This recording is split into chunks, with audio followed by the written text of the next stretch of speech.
Robert Timmons here, and I just want to really talk about how are you managing your stress.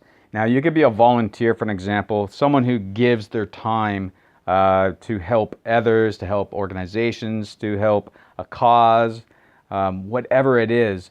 But what I've seen in my 10 years plus is there's a lot of people that are coming into the volunteer area, in a lot of different stages, and they're taking in all that stress. They're taking in a lot of issues that they may not have expected. Now, myself, I kind of ran a chapter for 5 years, and I dealt with many volunteers. And what I've learned about them is, first off, there's passion. There's passion within them, and that passion, they'll do anything to help what they've come into, their cause. They want to be a part of something because it's very fulfilling. It's fulfilling to come and help and be a part of something like that. And on my end, what I've learned is it's a fine and delicate energy that, someone who's leading that should be honored that they're actually a part of someone's passion, that they're helped to guide them to, to where they can be most beneficial according to their skills. Not just throw someone somewhere and just let them, try and survive. A good leader will actually be able to direct that person somewhere where they're comfortable, where they're not overwhelmed. There may be a bit of growth, but not to the point of, they have to learn everything all new again, and, make it enjoyable.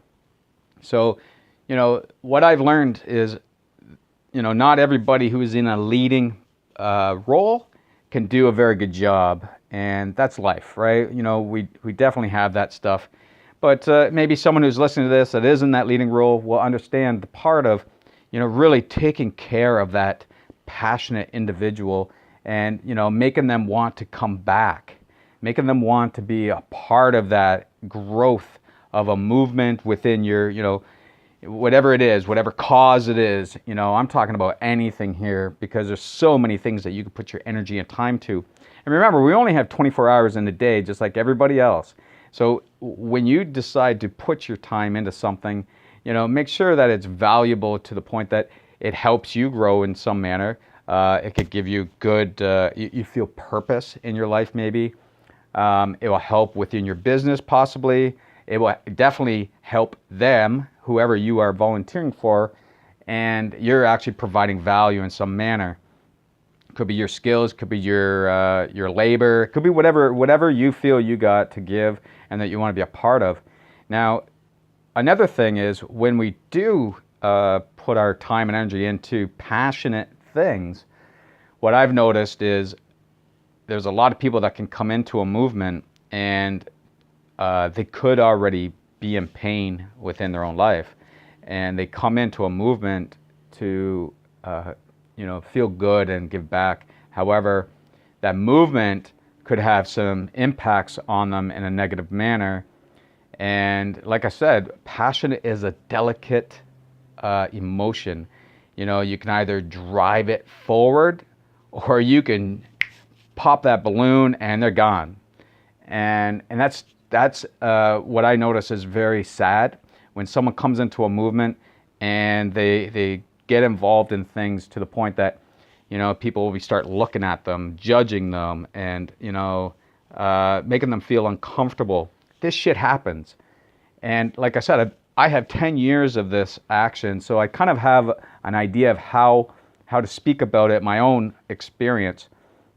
And I've seen people come in and within a month and a half, they're gone. They come in full tilt, energized, filled with questions to how to make things move, and they're ready to attack.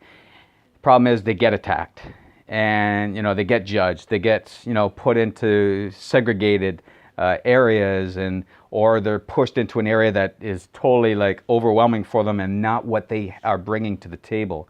So, a leader needs to assess that. What do you have? What do you got? What are you bringing to the table? How can we utilize you without overwhelming you? And, these people, there definitely has to be some sort of guidelines for everybody who comes in So there is no, different family segregation in the sense that when you come in and you're passionate about something, that you're all there for that reason, and that you're pushing something incredible, and you're building a foundation in order to move forward for the cause and for yourself and for the team. And another thing is sometimes we, depending on the cause, we can be overwhelmed with, issues that are very stressful on ourselves. When you put out passion, you're being vulnerable and you're accepting things into your life, and you're being truthful to yourself that you want to do something more because you got this fire that built up inside you that drove you to either to the front lines of a protest, for example, or to help an event that you felt really good about, something along that line.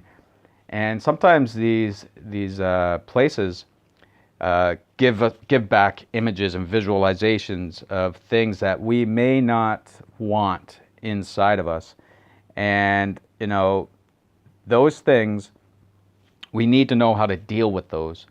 And what I did in my life, I'm an artist and I'm a painter, so I was painting the pains and sufferings of animals, ocean animals, because who thinks about them sometimes, because it's out of sight, out of mind. It's in the deep ocean, and people don't realize that the same stuff's happening out there, and because of that, there's a lot of action that needs to be taken. That's where my passion is, and that's where I was putting my pain and suffering that I was seeing, and I was redirecting that energy onto a canvas and then letting it go. Putting out the story, creating a voice. And this is what I think a lot of volunteers or people with a lot of passion need to find a way to redirect that stuff that's chewing at them, that's eating them up, in order to keep that passion going strong and building it and making constantly keeping that fire lit, because it's a lot of work to stay passionate about something and be active. Like, we could all sit back and say, I support that, but you don't do anything. So when you start putting action to things, that's where the growth occurs. That's where, you start learning, but then you have to deal with people. And sometimes your cause isn't, necessarily wanting to deal with people, but you got to deal with people. And that's where people have to learn stuff. And, we're a team. And by chewing at each other, needlessly, what are you really accomplishing? You're destroying the direction that you want to go.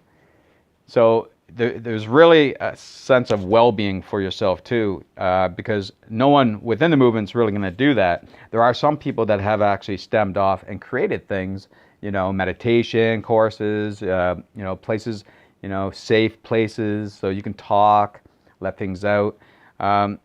Those are all good, definitely, but you really need to set up something for yourself at home, or something near, a bike ride in the forest, a walk along the beach, anything. Do you have a talent? Are you an artist? Start painting. Ways to really get yourself off that path, to relax and to let go of things that are just bothering you so badly. Because in the long run, if you're a passionate volunteer, you want to stay like that. You want to keep giving that value, because time never comes back. So how you deal with your time, make sure that it's good for you. It's good for the cause. It's good for your direction. It's good for growth. If it's, to, have a purposeful business, make sure it's good for your business, so you can keep generating for that cause. There's a lot of great ways to do it.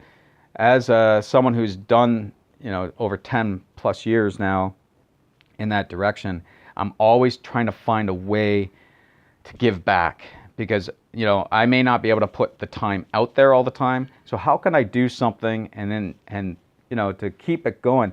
And right now my objective is really to help by creating a purposeful business, a business with purpose.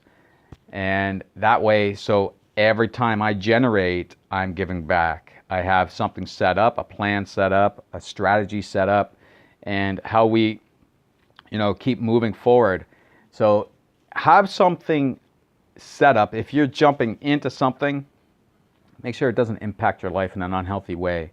Make sure that you're growing within that area, and make sure you figure out how much time can you spend on it so it doesn't impact your life negatively. Always say, okay, I got 40. I got, say for example, I got 10 hours available time this week. How do I want to utilize that time?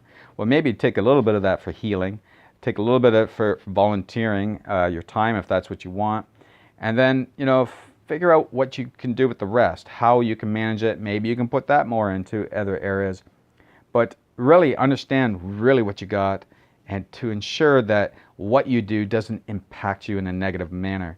Because let me tell you, I've seen people come into things and my stuff, what I volunteered for and what I was the leader for, and sometimes I was a part of many different angles of action, and I see people coming in and they got so much passion and so much worth and skills, and then next thing you know it, within a month and a half, they're burnt out and they're gone, and you never hear from them again. Like they probably feel ashamed, don't want to show their face.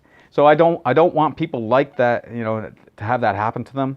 Definitely find a way to ensure that when you come in, you have a foundation, that you're not coming in just to vent what you already feel and hate. You should come in with some knowledge of how to deal with what you want to accomplish, and ensure that you stay healthy within that duration, so you can really be a benefit for not only to yourself but to the cause that you're going after. So hopefully you guys understand a little bit of that. If you know anybody that's kind of there, maybe they're thinking about it, maybe they're in it and they're getting overwhelmed, they're getting stressed, maybe share this video with them, because my whole objective is to reach out to people that may need this little bit of tips from me, how to really make sure that when they share their passion, that they're not affecting their life in a great manner, and that they're going in the direction that really helps and benefits everything. So, and if you're a leader, understand that you have been honored, to lead such passionate people that have given their time out of their life to be there for you in the direction of where you're going, no matter what it is. Because sometimes I've seen a lot in my life, in my past 10 plus years, that the leaders are not very good at leading. I've seen them treat the volunteers like shit, honestly. And if those leaders are not cut out soon enough, they can really poison so many passionate people and the direction of wherever they're supposed to be going. So I was really honored to be a part of many passionate lives, and that to me was such a rewarding feeling, that within more than five, probably about maybe 7 years, I did a lot of events, a lot of organizing, a lot of stuff that I was involved with many lives, hundreds of lives, and thousands of hours of volunteer time that really was very rewarding. And I learned a lot from everybody, and how to really manage people to ensure that they want to come back. Because if you're ever into that leading part, some days you're like, who's going to show up? You never know until you show up, until you build it, and they will come. And that's sometimes the scary part, is will they come? But then you have those nights that are like, wow, I can't believe everybody showed up. And the people that did show up, they were traveling from everywhere, and they made that night so rewarding for everybody that was involved. So guys, really manage your baseline to ensure that as you move forward, you stay healthy. It keeps the cause healthy and moving forward, and everybody will want to come back.